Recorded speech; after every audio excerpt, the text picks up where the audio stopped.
Assalamualaikum warahmatullahi wabarakatuh. Saya Sofia Nurhayati, NIM 206, kelas MBS 2E akan menjelaskan mengenai hadis maudhu. Sebelumnya telah dijelaskan oleh teman saya akan melanjutkan, yaitu faktor-faktor yang melatar belakangi munculnya hadis maudhu. Yang pertama yaitu faktor politik. Pertentangan di antara umat Islam timbul setelah terjadinya pembunuhan terhadap Khalifah Utsman bin Affan oleh para pemberontak, dan kekhalifahan digantikan dengan Ali bin Abi Thalib, menyebabkan umat Islam pada masa itu terpecah-pecah menjadi beberapa golongan, seperti golongan yang ingin menuntut bela terhadap kematian Khalifah Utsman dan golongan yang mendukung kekhalifahan Ali atau Syiah.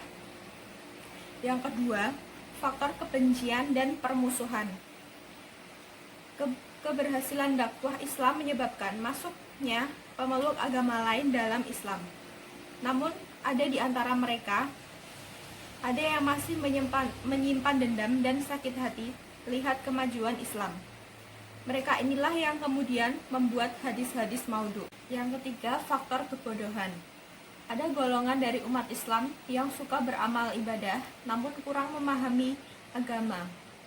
Mereka membuat hadis-hadis maudhu dengan tujuan menarik orang untuk berbuat baik dengan cara membuat hadis yang berisi dorongan-dorongan untuk meningkatkan amal dengan menyebutkan kelebihan dan keutamaan dari amalan tertentu tanpa dasar yang benar melalui hadis targhib dan yang mereka buat sendiri.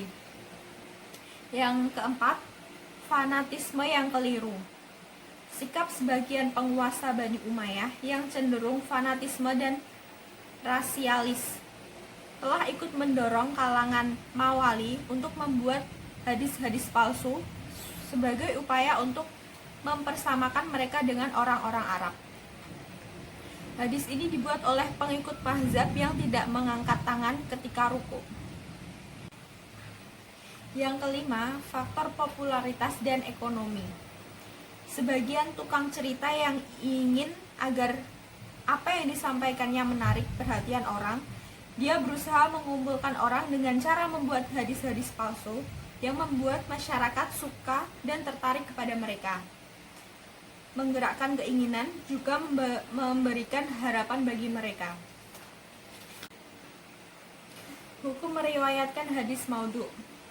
Diharamkan meriwayatkan hadis maudhu dengan menyandarkan kepada Nabi Shallallahu Alaihi Wasallam, kecuali hanya memberikan contoh tentang hadis maudhu dengan menjelaskan kepalsuannya.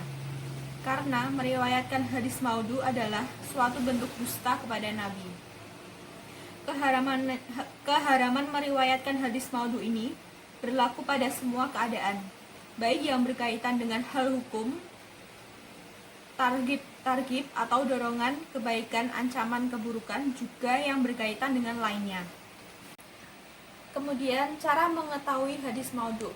Yang pertama, adanya pengakuan dari pembuatnya.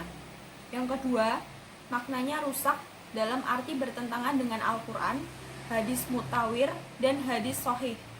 Yang ketiga, matannya menyebutkan janji yang besar untuk perbuatan yang kecil. Yang keempat, rawinya pendusta. Kemudian, penanggulangan dan pemberantasan hadis maudhu. Yang pertama, meneliti karakteristik para rawi dengan cara mengamati tingkah laku dan riwayat mereka. Yang kedua, memberi peringatan keras kepada para pendusta dan pengungkap kejelekan mereka dengan mengumumkan kedustaan mereka kepada para pemuka masyarakat. Ketiga, pencarian sanad hadis, sehingga mereka tidak akan menerima hadis yang tidak bersanad. Bahkan hadis yang demikian mereka anggap sebagai hadis yang batil.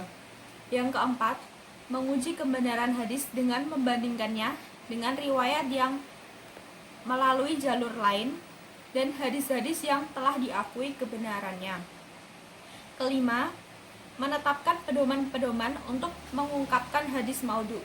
Yang keenam, menyusun kitab himpunan hadis-hadis maudhu untuk memberi penerangan dan peringatan kepada masyarakat tentang kebenaran hadis-hadis tersebut. Sekian presentasi dari saya. Kurang lebihnya mohon maaf. Wassalamualaikum warahmatullahi wabarakatuh.